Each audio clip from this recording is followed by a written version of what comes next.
Hello there.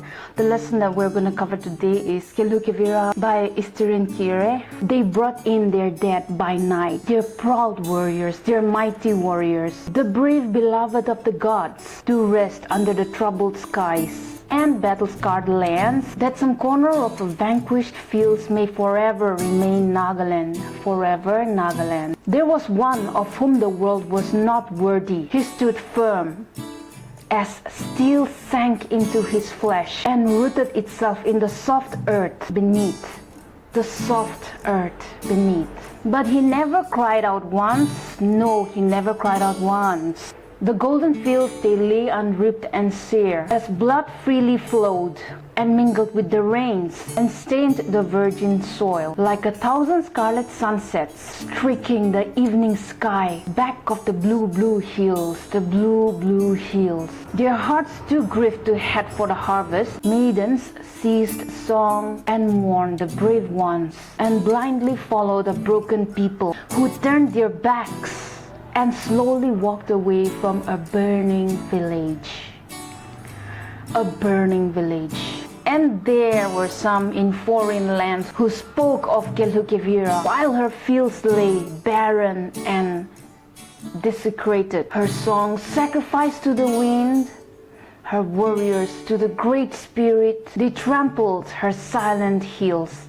They squeezed the life out of her and washed their guilt in her blood. Washed their guilt in her blood. Kelhoukevira, a place where life is good. You may find this poem very relatable because it's related to the things that happened to our forefathers. Also, it is a very powerful poem with full of imagery and meaning. And yet it is written in a very simple language. This poem, Kelhoukevira by Easterine Kire, talks about the disturbed times in Nagaland during 1950s. The Nagas had to bring in their warriors by night. Easterine calls them the brave beloved of the gods. They bring them in at night to bury them under the sky and beneath the lands, which will forever remain Nagaland. In the next part, Easterine talks about one particular warrior who the world was not worthy for. Our world did not deserve a brave warrior like him.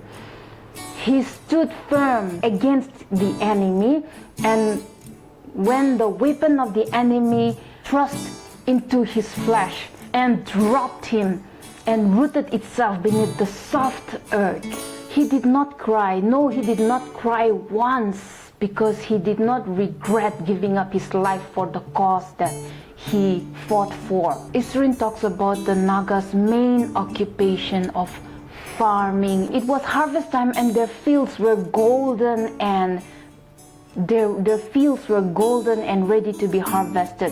But at troubled times like that, they did not have the courage, they did not have the strength to go and reap the harvest.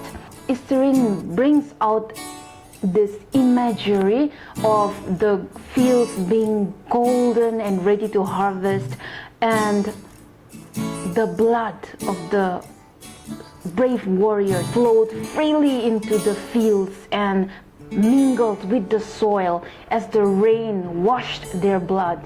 And she compares this image of blood flowing freely in the field to the image of scarlet sunsets streaking the evening sky.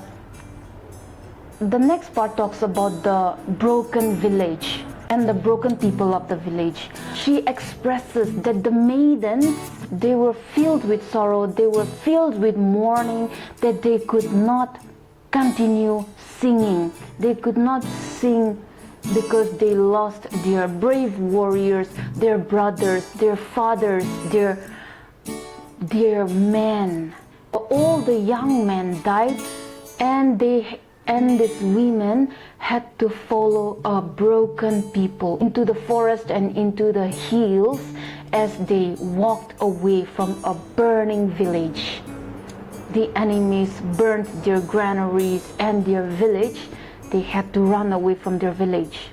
And still, some people in the foreign lands talked about Nagaland as Kelhoukevira, a place where life is good, without knowing the fact that her fields now lay barren and desecrated, without knowing that the songs of Kelhoukevira has been sacrificed to the wind, without knowing that her warriors were sacrificed to the great spirits, as the enemies trampled her silent hills, and they squeezed the very life out of her and washed their guilt in her blood. In the last stanza, Easterine expresses Nagaland or Kelhoukevira as a woman, and she addresses Nagaland or Kelhoukevira as her, saying they trampled her silent hills. Her fields lay barren and desecrated. Her songs were sacrificed to the winds. Her warriors were sacrificed to the Great Spirit, and they washed their guilt in her blood. So that is personification. We find the use of alliteration in this poem in words like still sank, blood freely flowed, back of the blue, blue hills, songs sacrificed, scarlet sunsets streaking. She also uses refrain. Refrain means repeating the same line to emphasize about the theme of the poem. You find her repeating the lines, may forever remain Nagaland, forever Nagaland. It emphasizes on her strong belief that Nagaland will forever continue to exist. In the next stanza, you find a repetition of the line, but he never cried out once. No, he never cried out once. It shows the belief of the warrior, that it emphasizes the belief of the warrior that his death will not go in vain. Back of the blue, blue hills, the blue, blue hills emphasizes on the importance of the blue hills in Kelhoukevira. The blue, blue hills are amongst the pride of Kelhoukevira. From a burning village, by using refrain for these words, Easterine expresses the attempt of the enemy to erase the identity of the people of this village. Washed their guilt in her blood, washed their guilt in her blood. By emphasizing on these words, the poetess tries to express her view that the enemy's claim that it was only just and fair to be violent upon the lands and the people of Kelhoukevira. As you go through this powerful poem, you will find that there is a vast use of imagery by Easterine, the poetess.